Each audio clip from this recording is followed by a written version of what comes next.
بسم اللہ الرحمن الرحیم۔ السلام علیکم۔ پروگرام علم و حکمت میں خوش آمدید۔ میں ہوں محمد فنی الیاس۔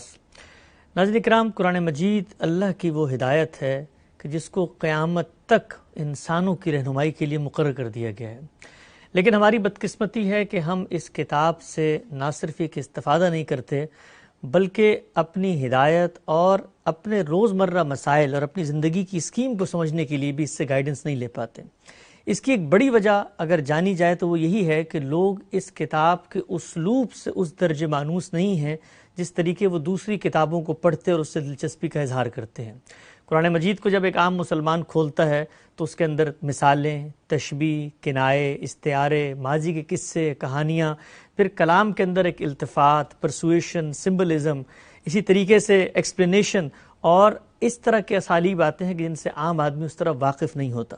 قرآن مجید کا یہ اسلوب کیا ہے کہ جس سے آج کا ایک جدید پڑھا لکھا انسان غیر متعلق ہو چکا ہے، یہ جاننے کے لیے ہم حاضر خدمت ہیں۔ ہمارے ساتھ تشریف رکھتے ہیں جناب جاوید احمد غامدی صاحب۔ السلام علیکم غامدی صاحب۔ وعلیکم السلام۔ ہم سب بہت شکریہ آپ کے وقت کا۔ ہم سب آپ اتفاق کریں گے اس بات سے کہ آج کل کے دور میں پوری دنیا میں جو لٹریچر کا ایک ٹرینڈ ہے وہ سائنٹیفک لٹریچر ہے، بہت ہی ٹو دا پوائنٹ، مختصر۔ اس کے اندر ایک انٹروڈکشن ہوتا ہے، ایک مین باڈی ہے، ایک کنکلوژن ہے۔ ہر آدمی کسی بھی علم کی کتاب اٹھاتا ہے تو اس میں یہی معاملہ نظر آ رہا ہوتا ہے۔ آج کا جدید پڑھا لکھا انسان بھی اسی اسلوب سے مانوس ہے۔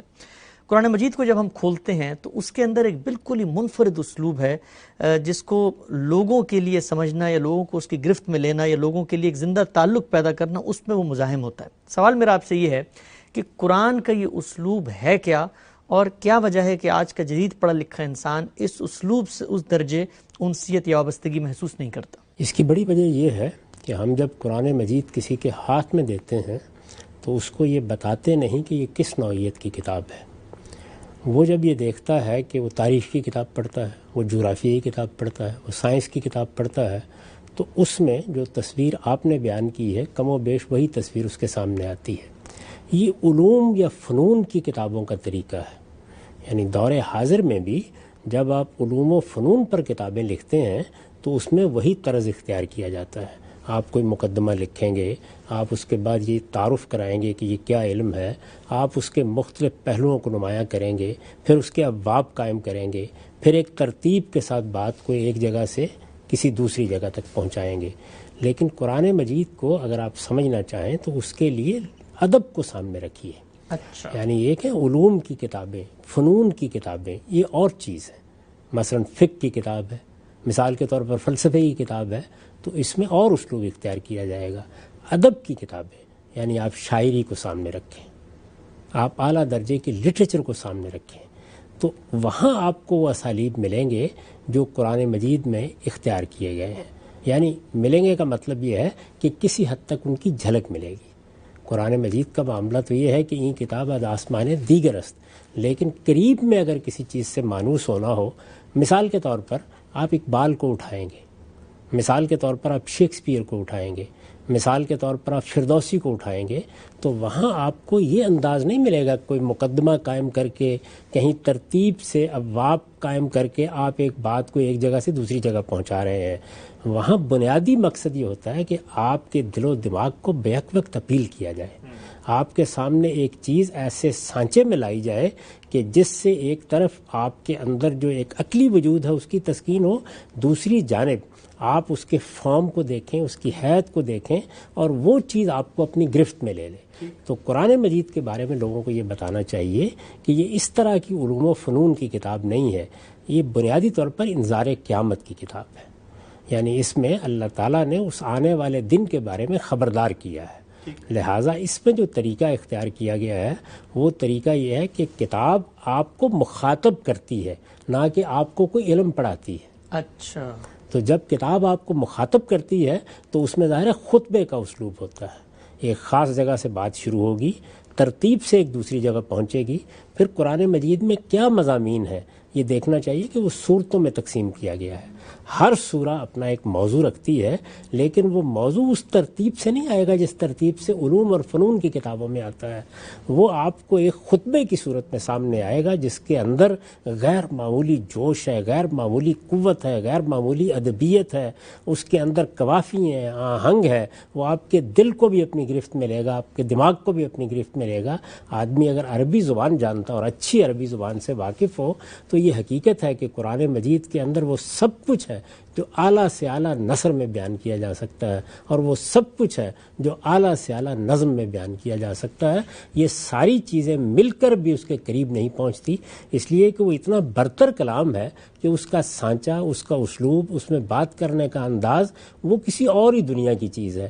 لیکن یہ سمجھنا چاہیے کہ آپ علوم و فنون کی کوئی کتاب پڑھنے نہیں جا رہے. اس سانچے کو توڑ دیجئے اور اللہ کی کتاب کو اس طرح پڑھیے کہ اب در حقیقت ہم ایک اور دور میں پہنچنے والے ہیں.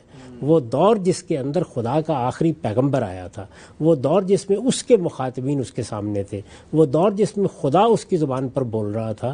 اس وقت لوگوں سے کیا بات کی گئی؟ آپ خدا کی بات سننے کے لیے آئے، نہ کہ کسی علم یا فن یا تاریخ کو پڑھنے کے لیے آئے. تو جیسے ہی یہ چیز آپ کے ہاں تبدیل ہو جائے گی تو پھر آپ قرآن مجید سے انس محسوس کریں گے. پھر وہ ایک زندہ کلام کی طرح آپ کے سامنے آئے گا. پھر اس میں اس کی ضرورت نہیں رہے گی کہ آپ ایک خاص ترتیبی سے ضرور اس کا مطالعہ کریں. آپ اس کو جہاں سے کھولیں گے، جس سورہ کو پڑھیں گے، وہ اپنی جگہ ایک مکمل چیز ہوگی، اور وہ آپ کو اپنے اسلوب سے، اپنے انداز سے، اپنے مضامین سے آپ کے پورے وجود کو اپنی گرفت میں لے گی، بشرطے کہ آپ اپنا ذوق بدلیں اور یہ دیکھیں کہ آپ کیا پڑھنے کے لیے جا رہے ہیں. سوال یہ ہے کہ کیا کلام اقبال کو پڑھنے کے لیے جاتے وقت، یا فردوسی کو پڑھنے کے لیے جاتے وقت، یا غالب کو پڑھنے کے لیے جاتے وقت آپ جغرافی اور تاریخ کی کتاب پڑھنے کے لیے جاتے ہیں؟ تو جیسے آپ کو اس چیز کو سمجھنا چاہیے کہ آپ کیا پڑھنے جا رہے ہیں. اب مثال کے طور پر اردو زبان میں غزل ہے، غزل کے اپنے محاسن ہیں، غزل کی اپنی خوبیاں ہیں. غزل نے ایک ایسے صنف کلام کی صورت اختیار کر لی ہے کہ ہر آدمی اس میں طبع آزمائی کرنا پسند کرتا ہے. بڑے شاعروں نے، اس کے بارے میں آپ کو معلوم ہے کہ اس میں ہر شعر اپنی جگہ مکمل ہوتا ہے. تو اگر آپ یہ ذہن میں لے کر چلے جائیں کہ میں ایک نظم پڑھنے کے لیے جا رہا ہوں تو غزل سے کیا لطف اٹھائیں گے؟ تو پہلے آپ کو یہ متعین کرنا چاہیے کہ آپ کیا پڑھنے جا رہے ہیں. آپ کسی علم و فن کی کتاب پڑھنے نہیں جا رہے، معیشت پر، تاریخ پر، جغرافیہ پر کتاب پڑھنے نہیں جا رہے. آپ اللہ کا کلام سننے جا رہے ہیں جو آپ کے دل و دماغ کو مخاطب کرے گا، لیکن اس ماحول میں لے جا کر جس میں وہ نازل کیا گیا ہے. ٹھیک ہے ہم صاحب. اچھا ہم صاحب، یہ آپ نے کچھ مثالیں دیں، اور انسان کا معاملہ یہ ہے کہ وہ مثالوں سے ریلیٹ کرتا ہے جو کانسیپٹ اس کے ذہن میں ہے، تاکہ جو مدعا ہے، مفہوم ہے، وہ واضح ہو. آپ نے کہا کہ اس طرح کلام اقبال ہے، جب ہم اس کو پڑھنے جاتے ہیں تو ظاہری بات ہے یہ نہیں دیکھتے کہ کیا انٹروڈکشن ہے، یا مین باڈی ہے، یا اس میں ابواب تقسیم ہوئے ہیں. میں ایک مثال آپ کے سامنے رکھتا ہوں. مثلا اقبال کی ایک نظم ہے مسجد کرتبہ، تو اب اس میں بات گردش ایام کس سے شروع ہو رہی ہے، سلسلہ روز و شب، نقش کے حادثات، اور پھر اس میں سے کون شخص ہے جو بچ جاتا ہے، پھر وہ ایک مرد خدا نکلتا ہے، پھر اس کے بارے میں کہا ہے کہ عشق اس کو بچاتا ہے. تو اب یہ کلام ہے جس میں التفات بھی ہو رہا ہے، مضامین بدل بھی رہے ہیں، لیکن سب میں ایک اتھا معنویت اور ایک تعلق اور ایک تھیمیٹیکل سگنیفیکنس بھی برقرار ہے، جس میں کوئی شک نہیں ہے. اور یہ تو بہت، یعنی اقبال بھی ایک بڑے شاعر ہیں، ان کا کلام بھی بڑا غیر معمولی ہے، اور مسجد کرتبہ تو اردو زبان کا تاج محل ہے. لیکن اس سب کچھ کے باوجود قرآن مجید سے اس کی کیا نسبت ہے؟ قرآن مجید سے بہت بلند، بہت برتر کلام ہے. اور آپ اگر دیکھیں تو اس میں ایک ایک سورہ میں آپ کو یہی محاسن، یہی خوبیاں نظر آئیں گی. یعنی کلام کہاں سے شروع ہو رہا ہے، کس طرح آگے بڑھ رہا ہے، کس طریقے سے وہ گرد و پیش کے احوال کو سمیٹ رہا ہے، کس طرح وہ اپنے خطاب کو بدل رہا ہے. لیکن یہ اچھی مثال ہے کہ آدمی انس پیدا کرنے کے لیے یہ دیکھے کہ مثال کے طور پر مسجد کرتبہ میں یا ذوق و شوق میں اقبال نے بات کیسے شروع کی ہے، کس طرح اس کو ڈیولپ کیا ہے، کس طرح مختلف پہلوؤں کو نمایاں کرتے ہوئے بات آگے بڑھی ہے، اور پھر کس طرح اس مقام پر پہنچی ہے جس پر نظم ختم ہوئی ہے. تو یہ چیزیں وہاں سے آپ ایک ادنا درجے کی مناسبت یا ایک مشابہت کو سمجھنے کے لیے جان سکتے ہیں. اس کے بعد قرآن مجید کو پڑھیں گے تو تب آپ کی سمجھ میں جائے گا کہ یہ کس نوعیت کا کلام ہے. آپ ایک ادب پارے کو پڑھنے کے لیے جا رہے ہیں، علم و فن کی کوئی کتاب پڑھنے نہیں جا رہے ہیں. ٹھیک، تو ہم سے پھر یونر کے لحاظ سے ہم کیا کہیں گے؟ آپ نے فرمایا کہ نہ وہ شاعری ہے نہ وہ نثر ہے، لیکن شاعری کے اندر جو موسیقیت، جو مطلب قافیہ بندی، جو ردیف کی رعایت ہوتی ہے، نثر کے اندر جو روانی، جو تلاطم، جو تسلسل ہے، تو یونرا کے لحاظ سے اگر کوئی آپ نام دینا چاہیں، کوئی ہم سے پوچھے کہ قرآن مجید کا یونرا کیا ہے، تو ہم کیا کہیں گے کہ شاعری بھی نہیں ہے، نثر بھی نہیں ہے، تو پھر کیا ہے؟ قرآن مجید انسان کی کتاب نہیں ہے، اس پروردگار کی کتاب ہے. تو اس میں کیا ہی یہ گیا ہے کہ ایک بالکل منفرد نوعیت کا اسلوب اختیار کر لیا گیا ہے. یعنی اس میں وہ سب خوبیاں آ گئی ہیں جو نثر کی خوبیاں ہونی چاہیے، لیکن نثر کی کوئی خامی نہیں ہے. ظاہر ہے نثر میں آپ قوافی نہیں لاتے، نثر میں آپ اس طرح کا آہنگ نہیں پیدا کرتے، نثر میں آپ اس طرح کے التفات سے کلام نہیں کرتے، نثر میں مضمون اس طریقے سے وسعتوں میں سمٹ کر آگے نہیں بڑھتا. اور نظم میں اس کے بالکل برخلاف بہت سی پابندیاں ہوتی ہیں، بہت سی چیزیں جن کا آپ کو لحاظ کرنا پڑتا ہے، کبھی حشو و زوائد بھی اس کے اندر آ جاتے ہیں. تو قرآن مجید نے نظم کی ساری خوبیاں اپنے اندر لے لی ہیں، نثر کی ساری خوبیاں اپنے اندر لے لی ہیں. اور پھر یہی نہیں کہ نظم اور نثر کی خوبیوں کا جامع بن گیا ہے، بلکہ ان دونوں کے امتزاج سے پھر وہ ایک الوہی کلام بنا ہے. اور اس کلام کے اندر پھر اپنا ایک منفرد اسلوب اور انداز پیدا ہوا ہے. اس کو اس کی ذات میں رکھ کے سمجھنا چاہیے. یہ کیوں ضرور ہے کہ دنیا کے اندر جو اسالیب پائے جاتے ہیں انہی میں سے کس کا نام اس کو دیا جائے؟ ٹھیک ہے ہم صاحب. اچھا ہم صاحب، جب یہ کتاب نازل ہوئی، جو اس کے پہلے مخاطبین ہیں قریش، اور یہ بالکل یعنی ایک ناگزیر پہلو ہے کہ جب آپ پہلے مخاطب سے بات کر رہے ہیں تو اس کو بھی متاثر ہونا چاہیے. تو اب یہ جو اسلوب ہے اور اس کے اندر جس طریقے سے بات ہو رہی ہے، سوال میرا آپ سے یہ ہے کہ جو پہلے مخاطبین ہیں، مکے کے لوگ ہیں، اہل کتاب ہیں، مشرکین ہیں، یہود ہیں اور عرب ہیں، وہاں کی زبان جانتے ہیں، بیان کے اسالیب سے واقف ہیں، تو یہ کتاب جب نازل ہوئی تو کیا ان لوگوں کو بھی اس کے اسلوب نے متاثر کیا؟ یہ تو جگہ جگہ ان کا اپنا اعتراف خود اس میں نقل ہوا ہے. تاریخ بھی یہی بتاتی ہے. وہ اس کے سامنے بالکل گنگ ہو کر رہ گئے. وہ تو اس کو کلام کے معجزے کے طور پر دیکھ رہے تھے. ان کی سمجھ میں یہ بات نہیں آتی تھی کہ یہ کس طریقے سے اور کہاں سے ہے. وہ بار بار یہ کہتے تھے کہ یہ ساحری ہے. یہ جب وہ بات کہتے تھے تو ان کا مطلب یہ نہیں ہوتا تھا کہ کوئی جادو ان پر کیا جا رہا ہے، بلکہ جو کلام کا جادو، کلام کا سحر ہوتا ہے، اس کو بیان کرتے تھے. اور یہ کوشش کرتے تھے کہ ان کے ہاں جو اصناف موجود ہیں انہی میں رکھ کر اس کو سمجھیں. چنانچہ کبھی اس کو شاعری قرار دیتے، کبھی کاہنوں کا کلام قرار دیتے، تاکہ کسی نہ کسی جگہ انسانی سطح پر اس کو رکھا جا سکے. وہ متاثر بھی ہوئے اور انہوں نے اس پہ تبصرے بھی کیے. وہ ادب کی کتابوں میں آپ پڑھ سکتے ہیں. ان کے بڑے لوگ جو فی الواقع ادبا تھے، انہوں نے اس کو داد دی اور یہ کہا کہ یہ کلام کسی دوسری دنیا کا کلام ہے. آپ کے علم میں ہے کہ لبید جیسا شاعر جب مسلمان ہو گیا اور تو اس نے شاعری کرنا چھوڑ دی. سیدنا عمر نے توجہ دلائی غالباً کسی موقع پر اس کو، تو اس نے کہا بعد القرآن، کیا قرآن مجید کے بعد بھی اب میں کچھ کہہ سکتا ہوں؟ بقرہ و آل عمران کے بعد بھی کوئی شاعری ہو سکتی ہے؟ تو شعراء ادبا سب اپریشیٹ کرتے تھے اس بات کو کہ یہ کوئی اور کلام ہے. آج بھی جب اس کو پڑھتے ہیں، قرآن مجید کی زبان کیا ہے، اس کا ادب کیا ہے، وہ بات کیسے کرتا ہے، آج کے جدید عربی ادب میں اعلیٰ ترین چیزوں میں سے کسی کا انتخاب کر کے قرآن کی چند آیتیں اس کے اندر رکھ دیجئے، ایسے نمایاں ہوگی جس طرح کہ آپ نے کوئی ہیرا رکھ دیا کسی جگہ کے اوپر، روشنی اس کی چاروں طرف پھیل جائے گی.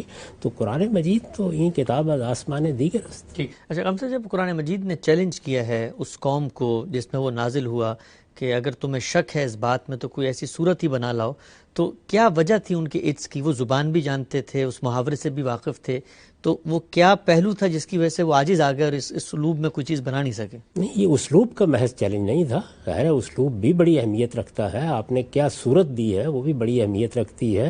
ادب میں صرف اسی کی اہمیت نہیں ہوتی کہ کلام کے اندر کیا کانٹینٹ ہے، بلکہ آپ نے کیا جامہ پہنایا ہے، کیا پیرہن ہے جو الفاظ کا اختیار کیا ہے.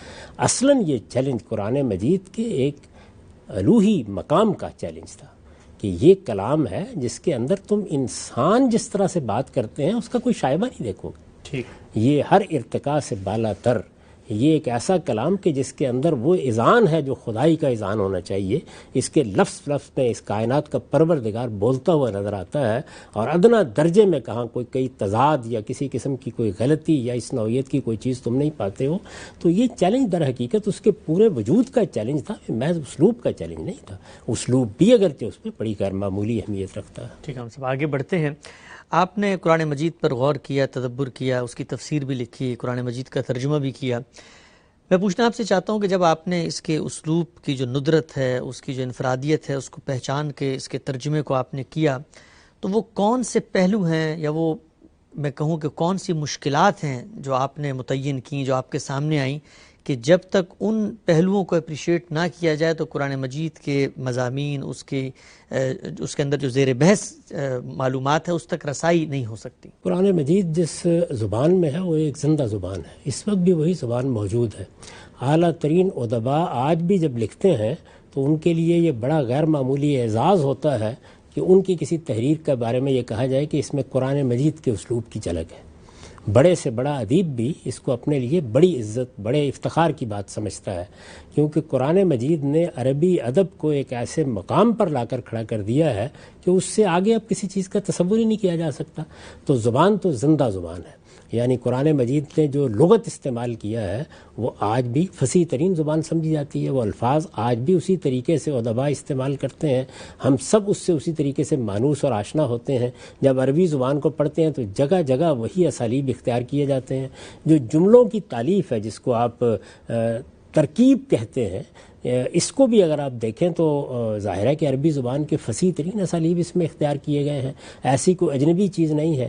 زبان بیان کے لیے جو طریقے اختیار کیے گئے ہیں، خود قرآن کا اپنا دعویٰ یہ ہے کہ وہ بلسان عربی مبین ہے، یعنی اس میں اتنی ابانت ہے، اتنی وضاحت ہے کہ کوئی شاذ قسم کے طریقے، کوئی اس طرح کی غریب ترکیبیں وہ اس میں استعمال نہیں کی گئیں۔ معروف ترین زبان جس کو اہل عرب سمجھتے ہیں، بولتے ہیں، اسی کو اختیار کیا گیا۔ بہت کم الفاظ میں قرآن مجید نے اپنا پورا مدعا بیان کر دیا ہے اور بے شمار مضامین اس کے اندر آ گئے ہیں۔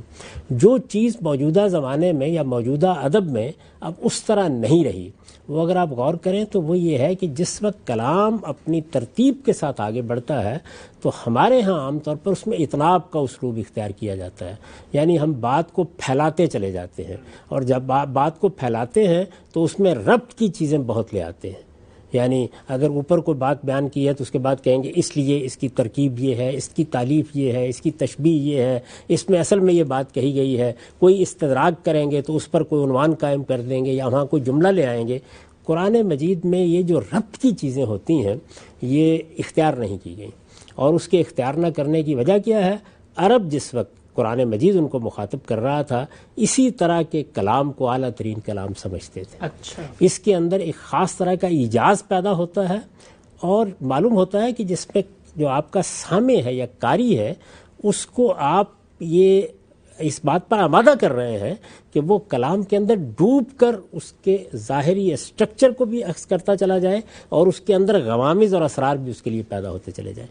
تو قرآن مجید کا یہ جو پہلو ہے یہی اصل میں قرآن میں وہ خصوصیت بھی پیدا کر دیتا ہے کہ ایک عام آدمی جب اس کو پڑھتا ہے تو تذکیر کے پہلو سے، نصیحت کے پہلو سے وہ چیز کو سمجھتا چلا جاتا ہے، کوئی دقت نہیں ہوتی، اور اس لحاظ سے قرآن ایک عام آدمی کے لیے دنیا کی آسان ترین کتاب بن جاتا ہے۔ جیسے ہی ایک عالم اس کو پڑھتا ہے، عربی زبان کا ایک ادیب اس کو پڑھتا ہے، ایک ایسا شخص اس کو پڑھتا ہے کہ جو کلام کے اسالیب کا ذوق آشنا ہو، تو پھر اس کے لیے قدم قدم پر تدبر کے مواقع ہوتے ہیں۔ یعنی ربط کیا پیدا ہو گیا، بات کہاں سے چلی تھی، یہ کس طرف آ گئی، اوپر کے جملے اور دوسرے جملے کا باہمی تعلق کیا ہے، یہ جو تعلقات اور روابط ہیں جس کے ساتھ کلام آگے بڑھتا ہے، ہماری موجودہ زبانوں میں یا ہمارے اپنے اسالیب میں یہ چیزیں بہت زیادہ بیان ہوتی ہیں، قرآن میں ان کو بیان نہیں کیا جاتا۔ میں نے جو قرآن مجید کا ترجمہ کیا ہے اس میں ان روابط کو کھول دیا ہے۔ اچھا، اور ان مقامات پر جہاں پر وہ جملے کا ناگزیر تقاضا ہے، لفظ کا تقاضا ہے، تالیف کا تقاضا ہے، اسلوب کا تقاضا ہے، وہاں پر قوسین کے بغیر ان کو کھولا ہے، اس لیے کہ اس کے بغیر وہ بات ہی پوری طرح مکمل نہیں ہوتی جو قرآن کہہ رہا ہے۔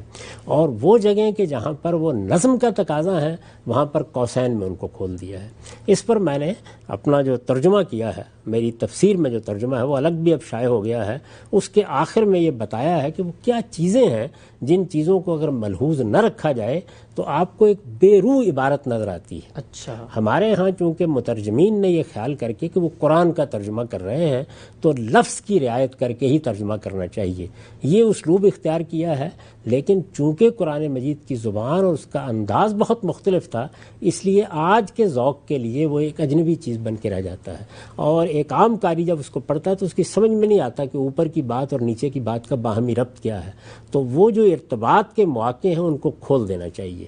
وہ کیا کیا ہو سکتے ہیں اس کو میں نے خاتمے میں بیان کیا ہے، یہ میری تفسیر کی آخری جلد ہے، اس میں ایک خاتمے کے عنوان سے، اگر آپ آخر میں بالکل چلے جائیں تو خاتمے کے عنوان سے ایک تحریر ہے، اس میں نے یہ بتایا ہے کہ قرآن مجید کے انداز کلام کی یہ کیا خصوصیت ہے. تو دیکھیے میں نے لکھا ہے کہ قرآن کا انداز کلام یہ ہے کہ وہ بات کی تعلیل کرتا ہے لیکن اس پر دلالت کے لیے بارہا کوئی لفظ استعمال نہیں کرتا. یعنی وجہ بتائے گا، سبب بتائے گا. ہم کہتے ہیں نا بات کہ یہ معاملہ اس لیے ہے، اس وجہ سے ہے، اس کا باعث یہ ہے. تو کسی چیز کو جب آپ بیان کر رہے ہوتے ہیں تو استدلال کرتے ہوئے بھی آپ علت و معلول کا جو رشتہ پیدا ہوتا ہے یا سبب کا رشتہ پیدا ہوتا ہے اس کو بیان کرتے ہیں لفظوں میں. قرآن مجید نہیں کرے گا. اس کو تمثیل پیش کرتا ہے لیکن تقابل کے اصول پر اس کے بعض اجزاء حذف کر دیتا ہے، انہیں لفظوں میں بیان نہیں کر دیتا. ایک مثال بیان کرے گا، اس کا ایک حصہ بیان ہو جائے گا اور ایک دوسرے حصے کو آپ پر چھوڑ دے گا. مثال کے طور پر اگر کسی پرندے کے بارے میں بیان کیا ہے تو مقابل میں کسی جانور کا ذکر اگر کیا گیا ہے تو جانور کے متعلقات آپ کے فہم پر چھوڑ دے گا، ان کو خود بیان نہیں کرے گا. اسی طرح سے ایک آسمانی خطیب کی طرح کبھی ایک اور کبھی دوسرے گروہ کو مخاطب کرتا ہے لیکن بارہا شان کلام کے سوا کسی چیز سے اس پر متنبع نہیں کرتا. یعنی ظاہر ہے کہ آپ خطاب کر رہے ہیں، آپ دیکھتے ہیں کہ یک بیک آپ نے مشرکین کو خطاب کیا، اس کے بیچ میں اہل کتاب سامنے آ گئے تو رخ ان کی طرف موڑ لیا. اچھا، تو ایک خطیب جس طرح سے کھڑا ہوا اپنے سامنے جو سامعین ہیں جو اس کی بات سن رہے ہیں ان کو مختلف پہلوؤں سے نمایاں کرتا چلا جاتا ہے. رسالت مآب صلی اللہ علیہ وسلم کی زبان پر یہ کلام جاری ہے، کبھی آپ کی طرف اس کا رخ ہو جاتا ہے، اللہ تعالیٰ کلام کر رہے ہیں. کبھی سامعین میں سے کسی خاص گروہ کی طرف ہو جاتا ہے. مشرکین کو خطاب کرتے کرتے اہل ایمان زیر بحث آ جاتے ہیں. تو یہ جو التفات کے پہلو ہیں قرآن مجید میں، اس میں شان کلام آپ کو بتاتی ہے کہ یہاں بات کس سے ہو رہی ہے. اس کے لیے کوئی نوٹ اوپر نہیں لکھا ہوا ہوتا کہ اب بات اس سے ہو رہی تھی، اب بات اس طرف چلی گئی. آپ یہ دیکھیے نا کہ ہمارے سامنے خود سورہ فاتحہ ہے، چھوٹی سی سورہ ہے، روز ہر مسلمان اس کو پڑھتا ہے. اس کے اندر یہ التفات کس طریقے سے ہوا ہے. یعنی ایک آدمی دعا کرتا ہے، اس کی زبان پر جو الفاظ ہیں الحمدللہ رب العالمین الرحمن الرحیم مالک یوم الدین، اور اس کے بعد بندہ گویا اپنی طرف سے اپنا عجز اور نیاز پیش کر دیتا ہے، ایاک نعبد و ایاک نستعین، اس کے بعد دعا کرنا شروع کر دیتا ہے. تو ایک پہلے لگ رہا تھا کہ جیسے ثنا اور تعریف ہو رہی ہے، اپنی طرف سے آپ نے ایک بات کی، آپ نے اپنی ایک ہدایت کی دعا پروردگار کے حضور میں پیش کر دی. تو اسی طریقے سے یہ ایک آسمانی خطیب کی طرح، یہ گویا خطیب سماوی ہے، یخاطب یمیناً و شمالا، جیسے کہ امام فرائی نے ایک مقام پر لکھا، کبھی ایک گروہ کبھی دوسرے گروہ کو مخاطب کرتا ہے لیکن بارہا شان کلام کے سوا کسی چیز سے اس پر متنبع نہیں کرتا. شان کلام کا کیا مطلب ہے؟ یعنی بات آپ کو بتا دیتی ہے کہ یہاں کون زیر بحث آ گیا. جبریل امین نے بات کہنا شروع کر دی تو اسلوب کلام بتائے گا کہ جبریل امین بات کر رہے ہیں. رسول اللہ کی زبان پر بات جاری ہو گئی تو اسلوب کلام بتائے گا، شان کلام بتائے گی کہ یہاں اب اللہ تعالیٰ براہ راست بات نہیں کر رہے بلکہ رسول کی زبان سے اس بات کو کہلوا رہے ہیں. اسی طریقے سے یک بیک دعائیں زبان پر آ جائیں گی. تو اس طرح سے شان کلام یہ بتا دیتی ہے کہ کون بات کر رہا ہے اور کس سے بات ہو رہی ہے، لیکن الفاظ میں وہ چیز اس طریقے سے بیان نہیں ہوتی. پے در پے جوابات دیتا چلا جاتا ہے. یعنی سوالات اٹھ کھڑے ہوئے ہیں. قرآن مجید میں بات ہو رہی ہے، سورہ سنائی جا رہی ہے، لوگوں کے ذہنوں میں کوئی باتیں پیدا ہو گئی ہیں. قرآن مجید ان سوالات، اگر وہ اعتراضات ہیں تو اعتراضات، اشکالات ہیں تو ان کے اوپر تبصرہ کرنا شروع کر دے گا، ان کے جوابات دیتا چلا جائے گا. لیکن جن سوالات، اعتراضات اور شبہات کا جواب دیتا ہے ان کو نقل نہیں کرتا، یا کرتا بھی ہے تو نہایت اجمال کے ساتھ جسے جواب ہی سے سمجھا جا سکتا ہے. یعنی سوال کو نقل کرنے کا انداز ایسا ہوتا ہے کہ آپ جب تک جواب نہ پڑھ لیں آپ نہیں سمجھ پاتے کہ اصل میں سوال میں کیا بات تھی. اچھا. کیا اسلوب اختیار کیا گیا تھا. اصل، فرع، اعتراض، اتمام، تقابل، تشابہ، استدراک اور عود البدع کے طریقے پر ایک کے بعد دوسری بات کہتا چلا جاتا ہے. تھوڑی سی وضاحت کر دوں ان کو. یعنی ایک اصول بیان کیا، اب اس کے بعد اس کے فروع ہیں، تو یہ بتائے گا نہیں کہ یہ اصل ہے اور اب یہ فروع ہے. آپ خود سمجھ لیں گے کہ ایک اصل سے کس طریقے سے یہ فروع نکل رہے ہیں، کیسے بات کی ایک بنیاد تھی، اب اس کی یہ برانچز ہیں جو آہستہ آہستہ آپ کے سامنے آتی چلی جاتی ہیں. اسی طریقے سے جملہ ہے معترضہ آ جائیں گے، بلکہ بعض موقعوں کے اوپر یہ جملہ ہے معترضہ بڑی غلط فہمیوں کے لوگوں کے لیے باعث بن گیا کیونکہ وہ قرآن کے اسلوب سے اس طرح آشنا نہیں ہے. تو نتیجہ یہ نکلتا ہے کہ معترضہ جملے اور بعض اوقات بہت طویل آ جاتے ہیں. اچھا. بات کی جا رہی تھی، یک بیک کسی چیز کی وضاحت پیش نظر تھی، وہ ہونا شروع ہو گئی اور کچھ دیر کے بعد کلام پھر اپنے اصل کی طرف لوٹ آئے گا. اتمام یعنی ایک بات کو شروع کیا تھا، اس کے بارے میں کچھ چیزوں کی وضاحت کی تھی، اب کہیں آخر میں آ کر اس کو مکمل کرنا ہے تو کس طریقے سے مکمل ہوگا، کیا ربط کا پہلو ہوگا جس کے ساتھ بات دوبارہ وہیں پہنچ جائے گی۔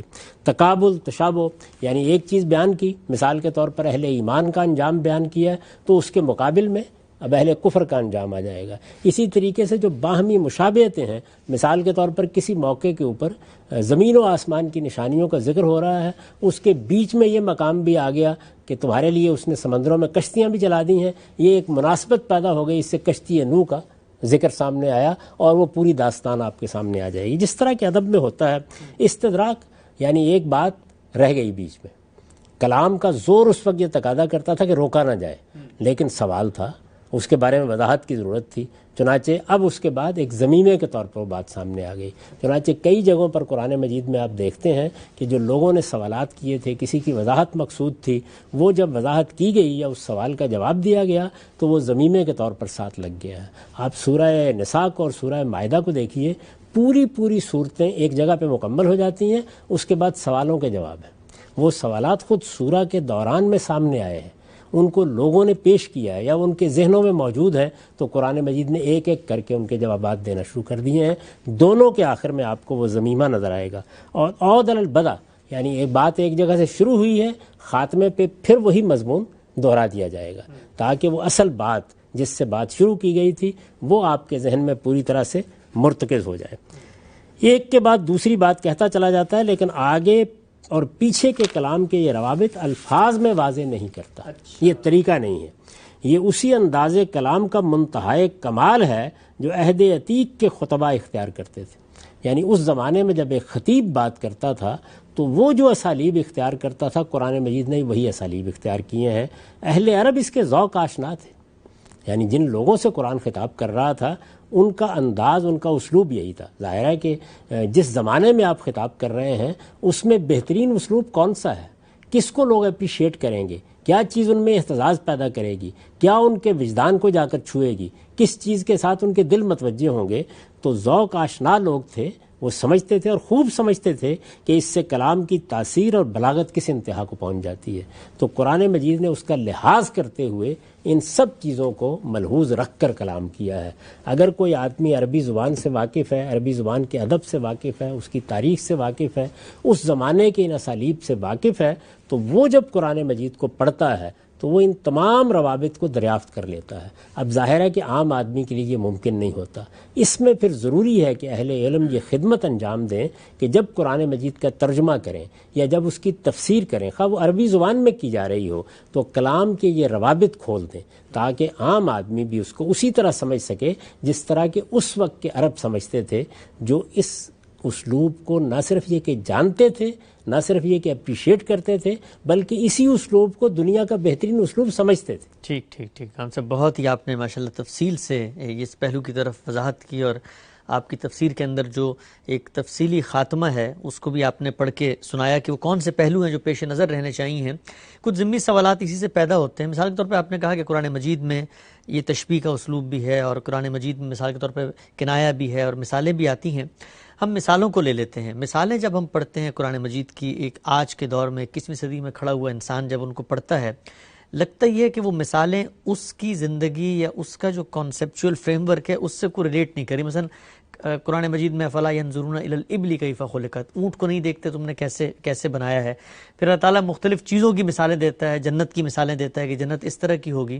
تو یہ مجھے بتائیے گا کہ ہم ان مثالوں سے کیسے ریلیٹ کر سکتے ہیں جو کہ ان کے اندر جو چیز زیر بحث ہے یا جس چیز سے ان کو ممثل کیا جا رہا ہے وہ ہمارے لیے بہت زیادہ کو مانوس نہیں ہوتی۔ دیکھیے، آپ نے جو مثال دی ہے وہاں پر، تو وہاں کیا چیزیں ہیں جو سامنے لائی گئی ہیں۔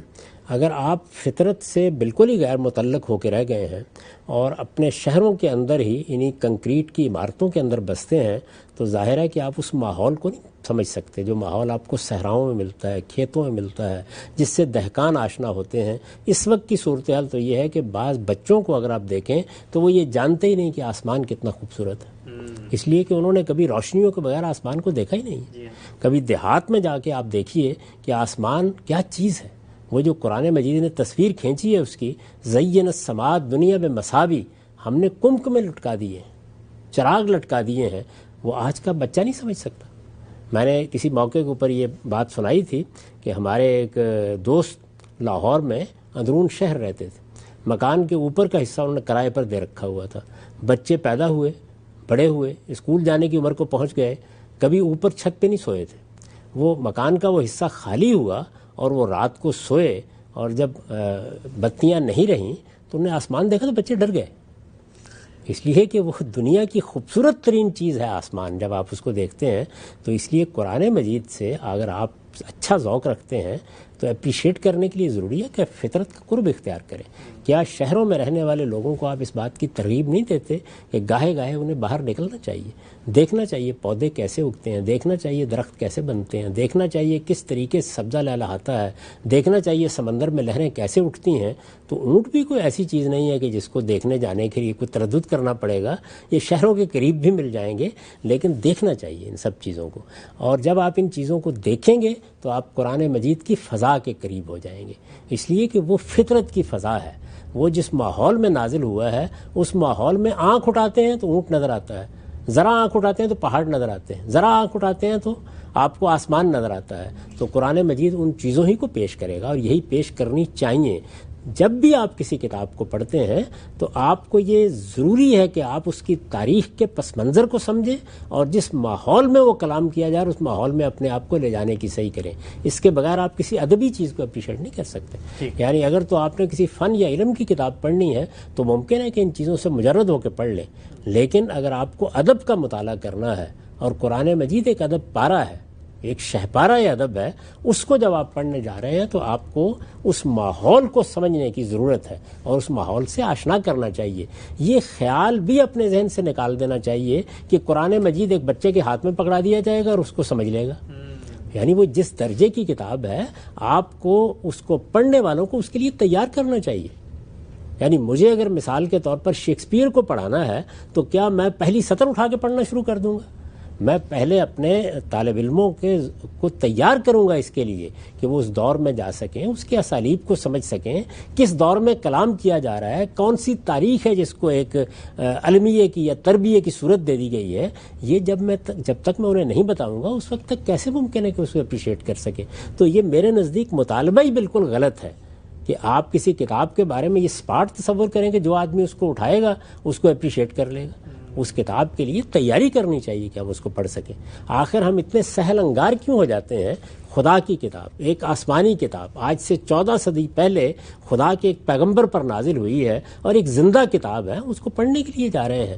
تو طالب علموں کو یہ بتانا چاہیے کہ وہ اپنی فضا پیدا کریں، اس ماحول کو سمجھیں، اس تاریخ کو سمجھیں جس پس منظر میں وہ کتاب نازل ہو رہی ہے۔ جب وہ یہ سب چیزیں سمجھ لیں گے تو یہ کوئی اونٹ ایسی چیز نہیں ہے کہ جس کو دیکھنے کے لیے کہیں آسمان پر جانا پڑے گا، آپ چڑیا گھر میں جا کے دکھا دیجیے۔ ٹھیک۔ اچھا ہم سب ہم نے یہ دیکھا کہ جو کچھ جدید پڑھے لکھے لوگ ہیں مذہب پر اعتراض بھی کرتے ہیں، قرآن کے بعض اسالیب پر ان کی یہ تنقید ہوتی ہے کہ مثلا جنت کی جو تصویر کھینچی گئی ہے قرآن میں، اب وہ آپ کسی ٹھنڈے علاقے میں رہنے والے فرد کو بتائیں کہ محل ہو، پانی بہہ رہا ہو، شہد کی ندیاں ہوں، تو اس نے تو پوری زندگی یہ سب چیزیں دیکھی ہوتی ہیں، تو اس کو یہ مثالوں کا اسلوب پر کیسے متاثر کرے گا؟ پوری دنیا میں آج بھی جو آپ بڑے بڑے بادشاہوں کے محلات دیکھ لیجئے، ان سب میں بالکل وہی تصویر ہے۔ وہ تصویر آج بھی انسان کا آئیڈیل ہے۔ جس وقت جا کے وہ برف میں دبا ہوا ہوتا ہے تو کیا آپ کا خیال یہ ہے کہ اس کے اندر کا انسان مر جاتا ہے؟ یا کیا وہاں کے لوگوں نے اور وہاں کے ادیبوں نے اور وہاں کے شاعروں نے کوئی اور تصویر کھینچ دی ہے انسان کے لیے؟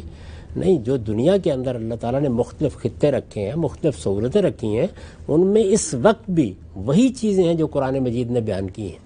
آپ کسی بڑے سے بڑے محل کا تصور کریں، آپ کسی بڑی سے بڑی آبادی کا تصور کریں، اس کے اندر خوبی، حسن کے وہی پہلو ہیں جو پیدا کیے گئے ہیں۔ تو اس وجہ سے ظاہر ہے کہ جو چیز انسان کے لیے اس کے ذوق کے لحاظ سے آج بھی آئیڈیل ہے، وہی چیز قرآن مجید آپ کے سامنے رکھے گا۔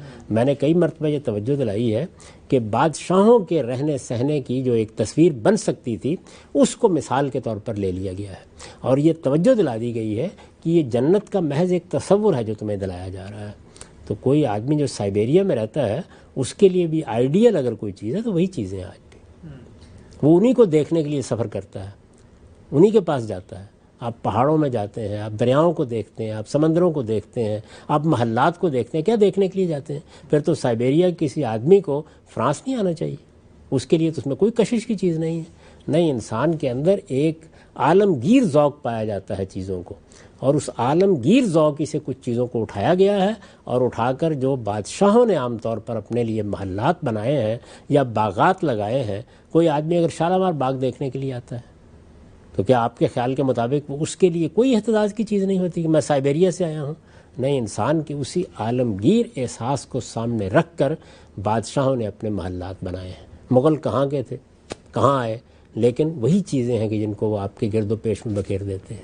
اگر آپ جائیں اور جا کر فرانس کے محلات دیکھیں، ظاہر ہے کہ اس طریقے کا گرم علاقہ تو نہیں ہے، وہاں پر بھی آپ کو وہ ساری چیزیں نظر آ جائیں گی۔ آپ بکنگھم پیلس کو دیکھنے جائیں گے تو وہاں پر بھی وہ ساری چیزیں نظر آ جائیں گی۔ تو آج بھی اصل میں انسان کے لیے جو ایک غیر معمولی عیش کا تصور ہے، وہ آپ دیکھیں گے انہی چیزوں سے ترتیب پاتا ہے جو قرآن مجید نے بیان کر دی ہیں، اور وہ چیزیں عالمگیر سطح پر اعلیٰ سبیل تغلیب اٹھائی جاتی ہیں۔ اگر اس میں کچھ مستثنیات ہیں تو انسان کو لائیں، کسی جگہ سے اٹھا کر لے آئیں، 10 دن کے اندر وہ ان کی افادیت، ان کی خوبی، ان کے حسن، ان کے جمال کا اسیر ہو کر رہ جائے گا، اس لیے کہ یہ اس کی فطرت ہے جس کا ظہور اس طریقے سے ہوتا ہے۔ ٹھیک ہے، ہم سب بڑی خوبصورتی سے آپ نے اس سوال کا جواب دیا۔ آگے بڑھتے ہیں۔ قرآن مجید کا جب ایک طالب علم مطالعہ کرتا ہے تو آپ نے وہاں دیکھا ہوگا، ہم عام طور پہ اپنی گفتگو میں بلکہ بچوں کو تلقین بھی کرتے ہیں کہ بات ریزننگ سے کرو، استدلال سے کرو، اس کا آرگومنٹ کو نمایاں کرو۔ کوئی 100 سے زیادہ مقامات ہیں یا قسمیں کھائی گئی ہیں۔ یہ اسلوب بھی آج کے زمانے میں جب ایک طالب علم اس کو کھول کے پڑھتا ہے تو بہت ہی اجنبی اسلوب لگتا ہے کہ آپ قسم کے ذریعے کیسے کوئی چیز منوا سکتے ہیں، اور ان لوگوں سے جو آپ کے آرگومنٹ کو یا خود پیغمبر کوئی نہیں مان رہے، اور قسمیں بھی جو کھائی جا رہی ہیں وہ مثلا انجیر کی قسم کھائی جا رہی ہے، زیتون کی قسم کھائی جا رہی ہے۔ تو یہ تو چلیں، آپ کی وہ بات تو سمجھ میں آتی ہے کہ آج بھی ہم اسی پہلو کو لے کر آتے ہیں جب بادشاہت یا تصور کو دیکھتے ہیں، محلات، پانی بہہ رہا ہے، لیکن انجیر و زیتون شاید اس زمانے میں بہت اہمیت ہو۔ آج کے دور میں مجھے آپ زیتون کی قسم کھا کے بتائیں تو کیا میرے لیے اس میں مانی؟ دیکھیے، یہ بھی وہی بات ہے کہ قرآن مجید جس زبان میں گفتگو کرتا ہے، جو اسالیب اس نے اختیار کیے ہیں، جو اس کے زمانے میں بات کرنے کا انداز تھا، اس کو ہم اپریشیٹ نہیں کرتے۔ قسم کا اسلوب اصل میں شہادت اور گواہی کے لیے اختیار کیا گیا ہے۔ یہ آپ کو قدیم ترین ادب میں ملے گا۔ آپ عہد عتیق کے خطباء کو اگر پڑھیں گے تو وہاں پر بھی یہ انداز آپ کو ملے گا۔ اس وقت بھی صورتحال یہ ہے کہ اچھے ادب میں یہ اسلوب اختیار کیا جاتا ہے گواہی کے لیے۔ جب آپ کہتے ہیں کہ میں شہیدوں کے خون کی قسم کھاتا ہوں، تو اس کا کیا مطلب ہوتا ہے؟ یعنی آپ اصل میں اس تعلق کو بیان کرنے کے لیے اس کی شہادت پیش کر رہے ہوتے ہیں۔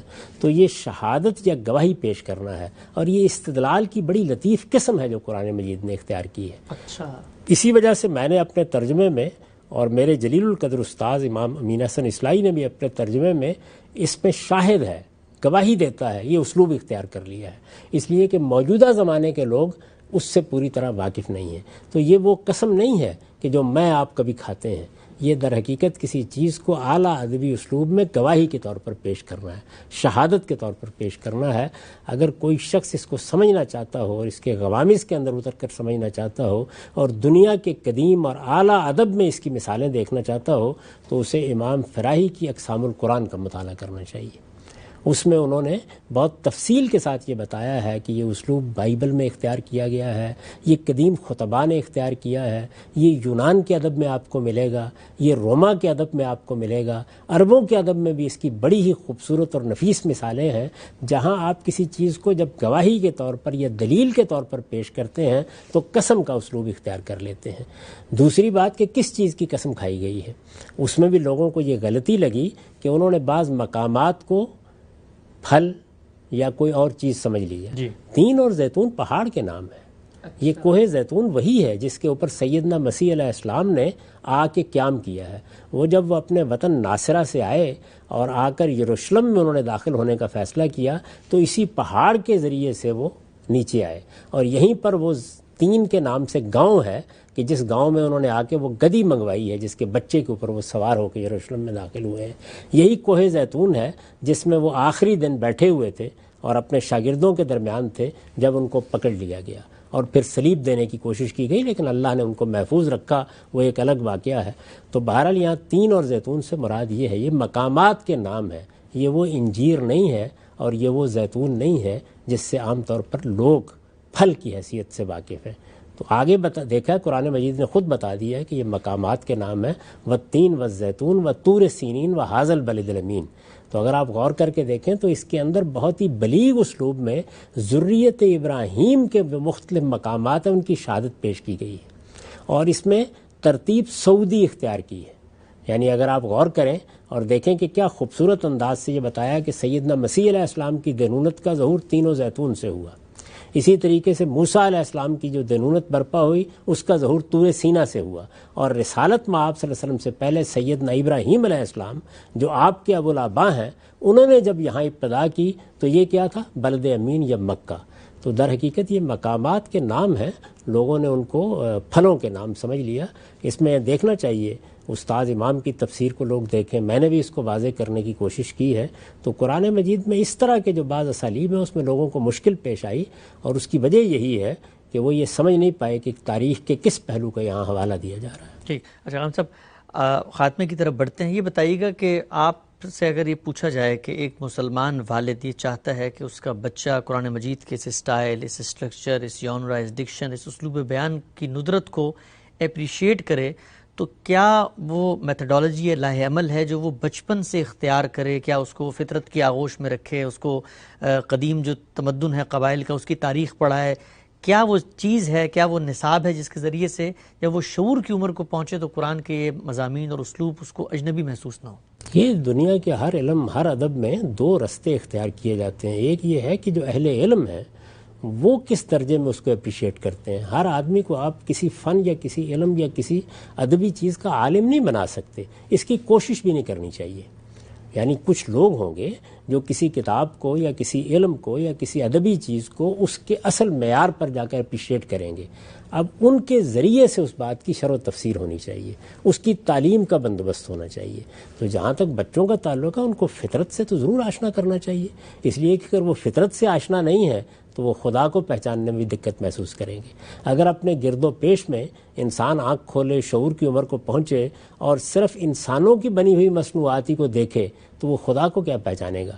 اسے آسمان دکھائیے، سمندر دکھائیے، پہاڑ دکھائیے، اس کو لے جائیے اور دکھائیے کہ کس طریقے سے سبزہ اگتا ہے اور کس طریقے سے پھل نکلتے ہیں. میں نے دیکھا ہے بہت سے ایسے بچے ہیں ساری زندگی شہر میں رہے، ان کو یہ معلوم ہی نہیں ہے کہ یہ پھل کھاتے ہیں وہ ان کے درخت کتنے خوبصورت ہوتے ہیں، ان میں خوشے کیسے نکلتے ہیں، ان میں شگوفے کیسے پھوٹتے ہیں، اور اس میں کس طرح طرح کی ندرتیں اس کائنات کا خالق دکھاتا ہے. وہ تو دکھانا ہی چاہیے لازماً، لیکن کسی اعلیٰ درجے کی کتاب کی اپریسیشن یہ ہر آدمی نہیں کرتا. علماء کا کام یہ ہے، علماء سے کسی فن یا کسی ادب کے علماء، اقبال کو بھی لوگ پڑھائیں گے، غالب کو بھی لوگ پڑھائیں گے. ایسا تو نہیں ہو سکتا کہ ہر بچے کو آپ اس قابل کر دیں کہ جیسے ہی اس کے ہاتھ میں بال جبریل یا دیوان غالب دیں تو وہ اس کو اس طرح اپریشیٹ کر سکے. تو اس طرح کی کسی کتاب کو پڑھنے، پڑھانے، اس کا ذوق پیدا کرنے کے لیے تو چند لوگ ہی ہوں گے جو اپنے آپ کو وقف کریں گے. یہ ان کا کام ہے کہ باقی لوگوں کی تعلیم کا بندوبست کریں. پھر ہر شخص سے اس سطح کی اپریسیشن مقصود بھی نہیں ہے. یعنی آپ قرآن مجید کو ایک عام کتاب کے طور پر جب پڑھتے ہیں، جس طریقے سے اللہ کی ایک کتاب کو تذکیر اور نصیحت حاصل کرنے کے لیے پڑھنا چاہیے اور ایک عام آدمی کی حیثیت سے پڑھتے ہیں، تو وہ اپنی نصیحت آپ تک پہنچا دیتی ہے. وہ جو بات کہنا چاہتی ہے وہ کہہ دیتی ہے. جس وقت کسی کے اندر یہ ذوق پیدا ہوگا کہ وہ اس کو اس کی اصل میں جا کر دیکھے، یہ جانے کہ وہ بات کیسے کرتی ہے، تو پھر ظاہر ہے کہ اس کو علماء کی، اہل علم کی، علماء کا لفظ میں یہاں اہل علم کے معنی میں بول رہا ہوں، ان کی رہنمائی درکار ہوگی. اور یہ خدمت جو ہم لوگ کرتے ہیں کہ قرآن کی شرح کرتے ہیں، تفسیر کرتے ہیں، قرآن مجید پر تصنیفات لکھتے ہیں، قرآن کا تعارف کراتے ہیں، قرآن مجید کی اس طرح کی جو مشکلات ہیں یا اس کے جو غوامض و اسرار ہیں ان کو حل کر کے پیش کرتے ہیں، تو یہی خدمت دنیا کے ہر علم و فن میں اہل علم کیا کرتے ہیں. ہر آدمی جو دنیا میں پیدا ہوتا ہے وہ ہر علم اور ہر فن کا عالم نہیں بن جاتا. تو یہ اللہ تعالیٰ نے یہی نظام رکھا ہوا ہے. سائنس میں بھی یہی ہے، ادب میں بھی یہی ہے، دنیا کے دوسرے علوم میں بھی یہی چیز ہے. تو یہ خدمت انجام دینی چاہیے. اس وجہ سے ایسا نہیں کہ ہر آدمی کی تربیت ایسی ہونی چاہیے کہ وہ قرآن مجید کی عربی زبان، اس کے اسالیب، اس کے ادب پر ذوق آشنا ہو جائے. نہیں، اس کے لیے دو ہی رستے ہوں گے. اگر وہ فی الواقع یہ طبعی ذوق لے کے آیا ہے، اسی چیز کو اپنا فن یا علم بنانا چاہتا ہے، تو پھر ظاہر ہے کہ ان مراحل سے گزرے گا جن مراحل سے اس کتاب کے علماء گزرتے رہے ہیں. اگر وہ عام آدمی ہے تو علماء کی رہنمائی میں اس کا مطالعہ کر لیا جائے. اس لیے یہ ضروری ہے کہ اس کتاب کے ترجمے اس طریقے سے ہوں, اس کی شرح اس طریقے سے لکھی جائیں کہ ایک عام آدمی بھی کسی حد تک وہ حظ اٹھا سکے جو ایک عالم اس کتاب سے اٹھاتا ہے. ٹھیک. اچھا, ہم سے بھی بتائیے گا کہ قرآن مجید کے تراجم ہم اردو زبان میں دیکھتے ہیں, بے تحاشا تراجم اس کے ہوئے ہیں, لیکن اس ترجمے کو پڑھتے ہوئے جو اس کی اردو ہے اور اس کے اندر جو جس طریقے سے بات کو بیان کیا گیا ہے وہ بھی لگتا ہے کہ موجودہ عہد کی زبان سے کچھ اجنبی ہے. میں آپ سے پوچھنا چاہتا ہوں کہ بائبل بھی خدا کا اس کے اندر الہام موجود ہے اور اس کے اندر اللہ تعالیٰ کی یہی اسلوب کی ایک جھلک نظر بھی آتی ہے, اس کا جو ترجمہ ہوا ہے آپ قرآن کے ان تراجم کی تاریخ کو اور بائبل کا جو اردو میں ترجمہ ہے اس کے تقابل میں کیسے دیکھتے ہیں؟ بائبل کا ترجمہ ادبا نے کیا ہے, ہمارے ہاں جو اردو میں ہے اس کا عربی ترجمہ بھی بہت اچھا ہے اگر آپ اس کو پڑھیں. اسی طریقے سے جو انگریزی ترجمہ ہے وہ بھی ان لوگوں نے کیا ہے جو انگریزی زبان کے ادب آشنا ہے. تو ہمارے ہاں عام طور پر ادبا کم ہیں کہ جو قرآن مجید کے ترجمہ اور تفسیر کی خدمت کرنے کے لیے اٹھے. پھر یہ کہ ایک احساس غالب ہو گیا اور وہ یہ کہ ہم الفاظ کے نیچے الفاظ رکھیں گے. اگر عربی زبان کے ادب کو سامنے رکھ کر اردو زبان کے ادب کی نزاکتوں کا لحاظ کرتے ہوئے ترجمے کیے جائیں تو یقیناً لوگ اس سے وہ لطف اٹھائیں گے. ترجمہ بہرحال آخری درجے میں ترجمہ ہی ہوتا ہے, آپ اس میں اصل کو کم تر سطحی پر منتقل کر سکتے ہیں. اور پھر قرآن جیسی کتاب, یعنی جو محض کسی علم کی کتاب نہیں ہے بلکہ جو اپنے اسٹرکچر اور اپنی صورت اور اپنی فارم کے لحاظ سے ایک ادب پارا ہے, تو اس کو منتقل کرنا اتنا آسان کام نہیں ہوتا. قرآن مجید کی نوعیت بیانیہ نہیں ہے جس طرح کہ آپ بائبل میں دیکھتے ہیں. یہ چونکہ خالص ادبی اسٹرکچر کی چیز ہے تو اس میں اگر آپ تقابل میں دیکھنا چاہیں تو زبور کے تراجم کو دیکھنا چاہیے, اس سے اندازہ ہو جائے گا. قرآن مجید کا ایک زندہ اور ایک ایسا ترجمہ کہ جو لوگوں کو فی الواقع اپنی جانب متوجہ کرے, وہ اسی صورت میں ہو سکتا ہے کہ ادبا کا قلم اس کو میسر ہوتا رہے. ٹھیک. اگر صاحب آپ نے قرآن مجید کا ترجمہ کیا, یہ ترجمے کے بارے میں مجھے بتائیے گا کہ اس کو کتنا عرصہ لگا کرنے میں, اور یہ کیا مکمل ترجمہ ہو چکا ہے؟ اور اس ترجمے کے بارے میں آپ نے بتایا تھا کہ وہ جو نظم کی رعایت سے آپ نے اس کو بیان کیا ہے, تو جو باقی تراجم ہیں ان سے بنیادی فرق کیا ہے آپ کے ترجمے کا؟ یہی چیز جو آپ نے آخر میں بیان کر دی ہے. اصل میں میرے جلیل القدر استاد امام امین حسن اصلاحی نے جو تدبر قرآن کے نام سے تفسیر لکھی ہے اس میں قرآن مجید کے نظم ہی کو واضح کیا ہے اور بہت خوبی کے ساتھ واضح کیا, اور اس طریقے سے وہ گویا ایک بریک تھرو تھا قرآن مجید کے فہم میں. بڑی غیر معمولی تفسیر ہے ان کی. میں نے یہ دیکھا کہ ترجمہ کرتے وقت انہوں نے اس چیز کو ملحوظ نہیں رکھا, یعنی ترجمہ عام طریقے ہی پر کیا ہے جس طرح سے لوگ کرتے رہے ہیں. اس میں ان روابط کو ترجمے میں نہیں کھولا لیکن آگے تفسیر میں بالکل واضح کر دیا ہے. تو مجھے یہ خیال ہوا کہ یہ ترجمے ہی میں واضح ہونے چاہیے, کیونکہ ایک عام آدمی ضروری نہیں ہے کہ وہ تفسیر میں اترے اور ان قوامض کو دیکھے. ترجمہ اس کے سامنے ایک زندہ کلام کی حیثیت سے آنا چاہیے. تو میں نے پھر ان روابط کو ترجمے کے اندر کھول دیا ہے. تو ایک بڑی خصوصیت تو اس کی یہی ہے کہ اس میں قرآن مجید کا نظم ترجمے ہی سے واضح ہو جاتا ہے. یہ تفسیر کی صورت میں بھی مکمل ہو چکی ہے, 5 مجلدات میں شائع ہو چکی ہے, اور اس کا ترجمہ الگ سے بھی شائع کر دیا گیا ہے. اچھا. اس ترجمے کو اگر آپ صرف پڑھیں اور پینسل لے کر بیٹھ جائیں کہ کہاں کہاں آپ کو مشکل پیش آتی ہے تو آپ دیکھیں گے کہ نظم کے معاملے میں کوئی مشکل پیش نہیں آئے گی. اچھا. یعنی ہو سکتا ہے کہیں کوئی سوال پیدا ہو, اس کے بارے میں آپ مزید تحقیق کر سکتے ہیں, لیکن ایک عام آدمی کی سطح پر قرآن مجید کہاں سے بات شروع کر رہا ہے, کن مدارج سے آگے بات بڑھا رہا ہے, کس مقام تک پہنچانا چاہتا ہے, وہ سب بالکل واضح ہو جائے گا. اور اس کے بعد پھر آپ اگر تفسیر یا حواشی یا کوئی چیز پڑھتے ہیں تو آپ اس کو اپریشیٹ کر سکیں گے. تو اس میں یہ خاص خیال رکھا گیا ہے کہ قرآن مجید کا ترجمہ اس طریقے سے کیا جائے کہ اس ترجمے کے ساتھ عام آدمی کو کوئی تفسیر پڑھنے کی ضرورت پیش نہ آئے. آپ سے کتنے عرصے میں آپ نے ترجمہ مکمل کیا ہے؟ یہ میں نے اصل میں شروع تو کر دیا تھا 1984-85 میں, لیکن اس وقت میری زیادہ توجہات کا مرکز یہ ترجمہ و تفسیر نہیں رہی, بلکہ میں اس زمانے میں اپنی کتاب میزان پر کام کر رہا تھا. اس کی تکمیل ہوئی 2007 میں. اس کے بعد پھر میں نے یکسو ہو کر یہ سارا کام کرنا شروع کیا, اور 2014 میں یہ پایہ تکمیل کو پہنچ گیا تھا. اللہ کا لاکھ لاکھ شکر ہے, اور اب یہ الگ بھی چھپ گیا ہے اور تفسیر کے اندر بھی شائع شدہ موجود ہے. ہم سب بہت شکریہ. ہمارے پروگرام کا یہاں پہ وقت ختم ہوتا ہے. ناظرین, آج ہم نے بہت ہی دلچسپ پہلوؤں پر غامدی صاحب سے تبادلہ خیال کیا, جاننے کی کوشش کی کہ قرآن کا اسلوب کیا ہے, وہ کیا ناگزیر تقاضے ہیں, وہ کیا پری ریکوزٹس ہیں جن کو جاننا سمجھنا بہت ضروری ہے, اور وہ کیا پہلو ہیں کہ جن کی عدم واقفیت کی بنا پر آپ قرآن مجید کی اسلوب کو اپریشیٹ نہیں کر سکتے. یہ بہت اہم موضوع ہے، اس موضوع پر سلسلہ گفتگو بھی جاری ہے۔ قرآن کی زبان میں یہ میسج کیسے کمیونیکیٹ ہوا، آیت، سورت اور پھر گروپس کی صورت میں کیسے منتقل ہوا، اس سب پر ہم غام صاحب سے اگلی نشست میں بات کریں گے۔ کوئی فیڈ بیک دینا چاہیں ہمیں ای میل کیجیے۔ ہمارے پروگرام کا یہاں وقت ختم ہوتا ہے، مجھے یاد دیجیے۔ اللہ حافظ۔